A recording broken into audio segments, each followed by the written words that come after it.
Welcome. I'm Alexia Hudson-Ward, the editor-in-chief of Toward Inclusive Excellence, or TIE for short, a multimedia blog hosted by Choice, a publishing unit of the Association of College and Research Libraries, a division of the American Library Association.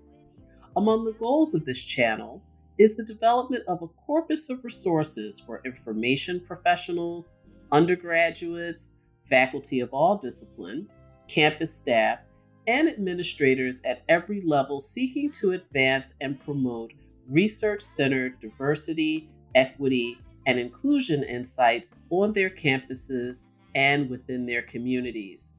We are excited to welcome you to this season's podcast series that borrows its name from the higher education academic calendar. Therefore, you're listening to TIE's Fall Semester Podcast. Our first interview is a two-part series featuring Jordan Clark, Harvard University's Assistant Director of the Native American Program.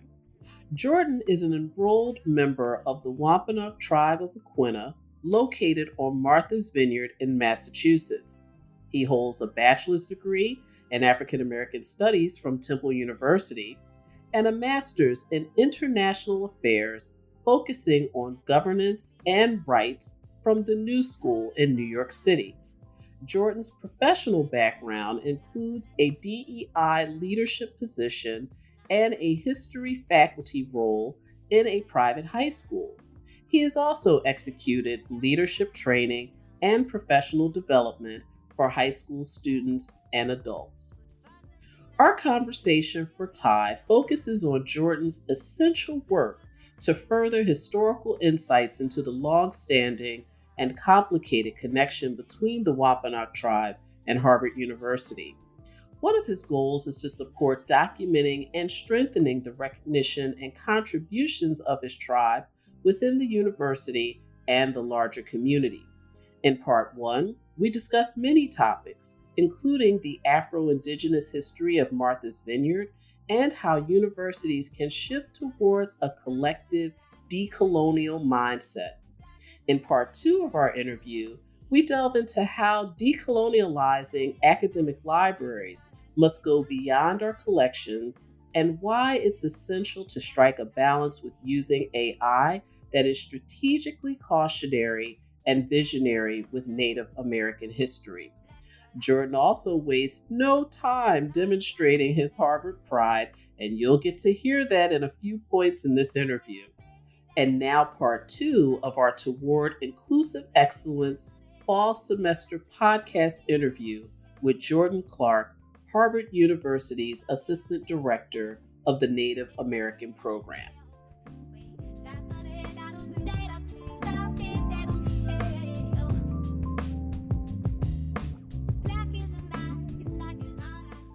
Jordan, thank you so much for joining us for the second part of our conversation. Part one was great, so I know part two is going to be equally, if not more, very interesting because we're going to get into some of the gnarly, as some of my colleagues say, in relationship to the work of academic libraries and generative AI, a whole bunch of real interesting topics. So thank you. Yeah, thank you for having me again. Absolutely. So, Jordan, many of my colleagues in academic libraries are interested in decolonializing our libraries by addressing historic legacies within our collections, the ways in which we go about course-related instruction, and even in some parts, our physical spaces and how we prioritize certain images, certain objects, certain art, and how those things can center colonialistic practices. So what are your thoughts on where librarians, library workers, administrators should begin in this really critical and important work? Sure. I know in my work, I get a lot of inquiries from librarians and ask, what's the list of books I should buy to decolonize my library? And yes, that is a component of the process, but it's not the only step, right? That's almost like the check the box. Because if you have this amazing collection of literature from Native voices, but you yourself aren't on the process of a decolonial mindset, how are you going to push students and other people engaging in your work to those things. And so I really think that you have to do more than just buy books by native authors. Two really amazing examples that I wanted to give in a previous life in working in high schools. I had a native colleague who was our librarian, and the work that she would do to physically change the space, to challenge the students to on a daily basis engage with something that was not from Western thought is vastly important. The setup of a space and the design of a space can really change the interaction and engagement of the people using it. And so on a regular basis, once a month, things changed in the space that brought a new piece of visual art, a new voice, a quote, something that challenged the students to engage with that and then ask questions about where it came from. So yes, there are a lot of native authors and representation in that library, but it's the work that happens on a regular basis by the librarian themselves to get the audience to engage and to think about it. It's making libraries interactive. It's pushing that forward into people's faces. So the library isn't a passive space. It's an active space. Yes. And it's calling people in and it's challenging them when they're in that presence. I would always say that, especially when I worked in high schools, the library is one of the biggest classrooms and engages with the most students. When I taught history classes, I might have 18 students in a class, where my colleague in the library was dealing with the entire school in one moment or another during the week. And so that's a really important space. The other one that I would shout is Julie Five-Ash at the Tozer Library here at Harvard. The work that they have done to reimagine that anthropology space is amazing. So it's not just books, it's zines, it's other pieces of knowledge that you don't just get in literature or in like these big tomes of history. It's how you create the space. So is it inviting in a way that doesn't feel like a claustrophobic kind of Western view of a library? And so even her sending out or them sending out their newsletter, talking about what's happening in native spaces and libraries and others across the country, showing that it's not just happening in one space, but it's happening in many spaces. It's really creating that coalition and that network. So an individual knows that this is not the sole space to have that engagement, but they can seek out other ones. And so there are librarians, and especially native librarians, who are doing really amazing work to do exactly what you're talking about. And again, it's not just about the list of books that you should have in your library, but it's how you create the space and engage the audience as well. And it has to be the personal work too, because if you are the standard bearer, if you are the person that's really setting the tone of the space, you personally have to be doing that work so you know how to ask the right question and guide your audience in the right direction.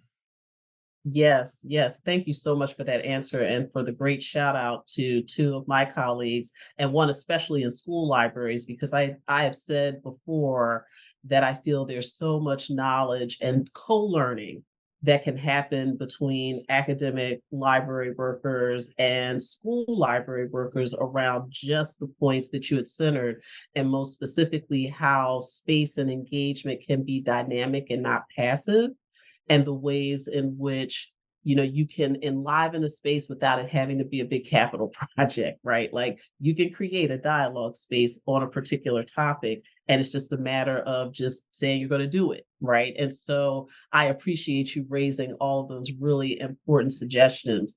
I also want us to talk a little bit, Jordan, about archives and special collections, two areas that I think historically have prioritized in the sense of rare materials and the elevation of certain types of Western materials. And again, those colleagues are really doing great work to decolonize what has happened in both sides of those particular corpuses of work, and just how they think about collection strategies. Can you also talk about that? Like, what activities should we be thinking about embarking upon from your perspective that you haven't seen yet, but you would like to see within the archival realm and within the special collections realm? Sure. Yeah. I mean, I think a great example is the Houghton Library here at Harvard. They have the John Eliot Bible. So the first Bible ever printed in the Western Hemisphere, not in English, Yes. but in Wampanoag. Yes. used as a tool to forcibly convert Wampanoag people and other Algonquin speaking people to Christianity. That could be the entire narrative of that object, right? It can live in that library, people can learn about it, and that's what it stands for. But what if you tell that story in a more contemporary sense? Jesse Little Doe Baird from Wampanoag Tribe in Mashpee has done a significant amount of work connected with MIT to create the Wampanoag Language Revitalization and Reclamation Project, using the John Eliot Bible and other documents written in Wampanoag to reverse engineer our language. And so there are people today taking classes learning Wampanoag because that Bible existed. And so I would say for those who are curating and collecting and and being the stewards of these older and more rare objects in our libraries, doing the work to create a more holistic story around them, right? Again, centering the voices of the people that engaged with them. You could talk about John Eliot for days, and more people would know about John Eliot than Caleb Chisatimuk, the first Native American to graduate from Harvard, Jesse Little Doe Baird, the Wampanoag Language Reclamation Project, right? But how impressive and important would it be for those voices to be lifted up when people think about this object, right? It doesn't just have to be about the name that's on it, or the tragic history connected to it, but also the really empowering pieces that come from that, and centering Native voices around the John Eliot Bible instead of colonial voices. Yes, thank you. And thank you for the shout out to MIT. It hurt a little bit, but I'll give credit where it's due. We're happy to always shout out the cousins down the street when it's appropriate. And so thank you for that as well, because it's an important point around the partnership between the two of us around technologically enabled materials, right? And I think that in some ways, that gets lost sometimes among my colleagues writ large. You were saying people are asking you for book lists, but then, which is fine, right? We don't want to discourage that, but there's other methodology that we can be co-thinking and partnering on to ensure that there is open access to really important and vital materials to further the discourse and to further our understanding and to enliven insights, right, in different ways. And so I love the ribbing, but I appreciate the shout out, because my team at MIT Libraries is thrilled to partner with you all. We are collectively excited to partner with you on really important work, but I also think it stands as an example of how individuals and institutions can do this work together, right? Because I think sometimes people think of doing it in isolation, and or there's this sense that, there's some embarrassment, I don't have these types of, tools or resources, but to understand that there is a broader community that is interested in advancing this work. And it's funny because hearkening back to the open access piece, Jordan, I still find myself in different conversation and dialogue spaces having to raise up DEI, right? Having to raise up Native voices and Native work. And it's curious to me why there's a barrier in my mind within higher education around putting or centering more Native American culture within open access scholarship. Like you talked about it a little bit in part one around some barriers to tenure and perceptions of open access being lesser than the written book. But I'm really interested in hearing your perspectives more on why do you think this remains a persistent challenge? Well, I think there's two pieces to that. One, I think because of the history of Native communities in the United States and other places, knowledge has been stolen and reappropriated by Western society. And so there's a real hesitancy from Native communities to actively share their knowledge in certain spaces because they don't know how it's going to be used, because so much was taken and reappropriated and divorced from those communities themselves. And so I think there has to be a level of work done by institutions to create consistent and trustworthy relationships with Native communities to even get to a place where we can have that open access to really important information. Because if there's not trust there, then why would Native communities share their knowledge with any institution or community outside of themselves? So I think Right. that's the first piece. I think the second piece is that at least what I've experienced is less of like a pushback against it and more of a worry from institutions to mess things up, right? We want to do good, Mm, but we don't know how to do it. And then if you don't have the voices in your community to help guide you and give you reassurance that you are doing right, you are a rudderless boat, right? And so if there's a right. lack of Native representation at your institution, you lose the ability to have that moment. And so I always will say, if you have to have more Native people in your institution, like for anyone, if that's the first step, it's like how many Native Yes. tenured professors do you have? How many staff members working in these places that you want to be indigenized, right? You want to be decolonized.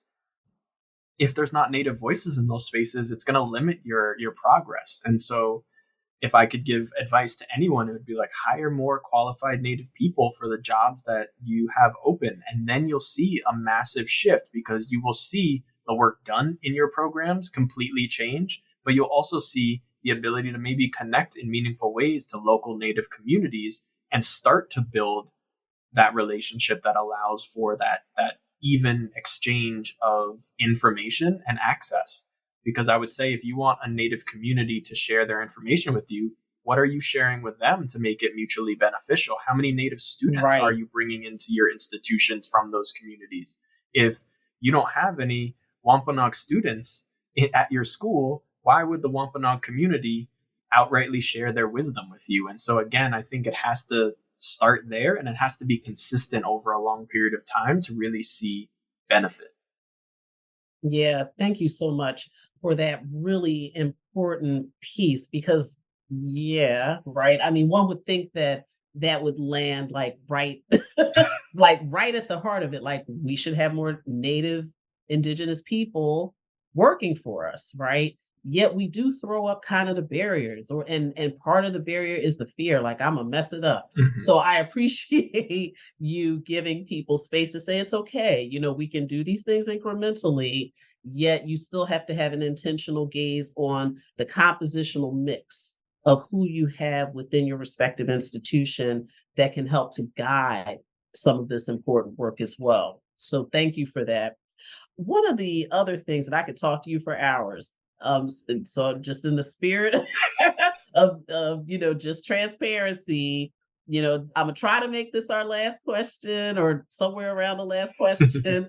But this has been a wonderful dialogue, and I want us to pivot now into thinking about artificial intelligence, right? And so I know that there are so many Native American communities, Jordan, scholars and researchers who are aiming to debug biases and false information in AI. Like already, it just feels like it just happened. And within that, here comes the nonsense. Like it reminds me of early internet.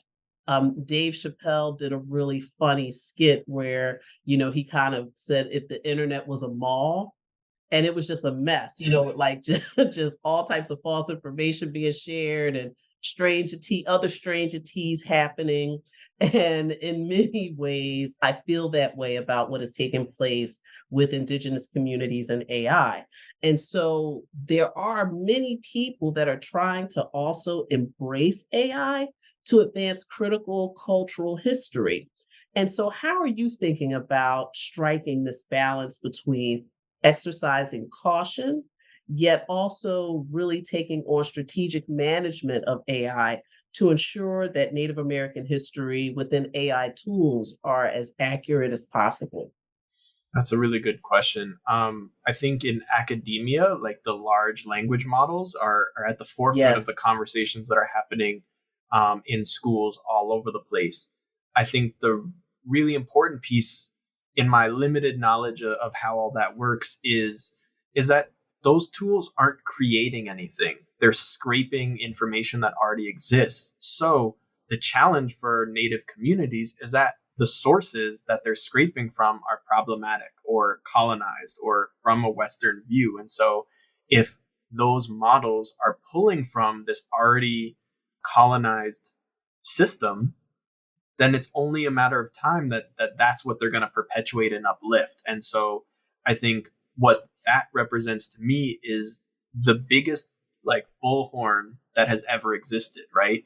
That the internet can connect to everyone, right, in a way that we have not seen in human history. And so if Yes. colonial ideology and values and the erasure of Native Americans is part of that history, and the information that those systems are pulling from, those are the things that are going to be amplified. And that's where I'm worried that Mm-hmm. if Native voices aren't being centered before these technologies existed, how could these technologies amplify Native voices? Or are they going to continue to amplify the erasure of Native American people, communities, history, culture? And so that's the worry I have. But I think with every great advancement in human evolution, there's the opportunity for things to change. And so, again, Yes. if there are Native voices or marginalized voices in the development and creation of these things, then there's opportunity. But the reality is, I don't know how many Native people are at the center of these moments, right? I always Right. turn back to the self-driving cars, right? That at one point they were not recognizing people with darker skin tones as human because all of the Right. faces that they were given in their technology were white, right? And I don't think that happened because the individuals who are engineering and creating those things are outrightly racist, but because they come from a society where they're only thinking about themselves and the people that are around them, which in a segregated society, it's very easy to see how we get from creation to those moments happening, right? And so when Yes. representation, voices, and expertise is not centered with a diverse group of people and bringing in other marginalized or communities that aren't always at the forefront of those conversations, you're going to see negative things come out of that technology. It does not mean that technology is inherently evil, but it is a product of the people who create it and the system that it lives within. And so I think when we talk about that in academia, these large language models are going to perpetuate some of the challenges that we're fighting against and make them even bigger than they are in previous iterations. Yes, I agree. And you've raised an important piece around large language models. And one of my biggest concerns, Jordan, is that right now the tools are not being built with native languages in mind, right? And so even if we were to use a tool, for example, like Otter, which many institutions, rightfully so, have adopted, if we were to start generating a conversation in your native language, Otter would probably send us back some scribble, right? Or something that is completely gibberish. Yep. And most recently, I've seen some things come out of the African nations who are now starting to have a conversation that, we need an African AI. We need an AI that will be able to, identify our cultural artifacts, our languages, our ancient languages, and not, gamify it, or create it in a way where it furthers mythology, but that it can actually be leveraged, as an essential research tool. And so I'm curious in hearing, how are you thinking about the work of your office in kind of this big sphere? Because it's a big sphere that's now come quickly on many of our institutions. Sure. I mean, I think for us, our partnerships with our schools and the faculty is really paramount in that work, because none of us are going to be the experts in that field, but we can definitely raise questions. But we have to be able to push the university at large to really be asking some of the important questions that you're raising, whether it's Hmm. around language, whether it's around sourcing, whether it's around kind of the practices that we put in place. Like I wonder in some of those examples, like, yeah, who is at the table having those conversations? Who is in the process of creating those things? Because it's one thing for a community to say we want this, but the second question Right. is who builds it. And what biases are built into that based on those individuals. Like, do you have to be a content expert in that community to be able to accurately build a system that reflects it in a way that makes sense, right? And pushes forward the needs and the wants of the community that is the target audience. And so I think for us, it's about raising questions. It's about bringing coalitions together, because no one person is going to hold all the answers or expertise, but getting the right people in the room and being a part of the conversation at its founding and at its start, I think is paramount. So if you're going to try and do something for a community, that community has to be at the table from the very beginning and have an active say in what's happening and be a part of its development, not just giving you the information and then you run with it and bring back your final kind of piece and say, here's what we built. But it has to be a reciprocal, consistent relationship. Yes. Jordan, thank you so much for both conversations. We really appreciate it. It has been a delight and a treat to have this conversation with you. Shout out to my Temple University graduate in African American Studies, T for Temple U, Owls are everywhere, all of that good stuff. And congratulations again on your role at Harvard. We're so happy to have you in Cambridge. Thank you so much. I really appreciate the questions and the candor, and I appreciate the platform to share some of this. Absolutely. Thank you again. Thank you.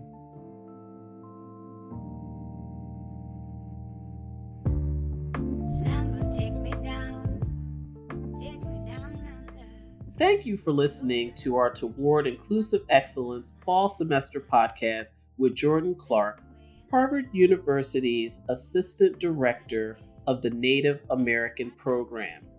Be sure to catch both episodes, part 1 and 2, of our amazing conversation with Jordan. I encourage you to sign up for reminders of new content releases and to follow us on X, formerly known as Twitter. Also, check us out on LinkedIn and TikTok. Thank you so much for your support. Be well.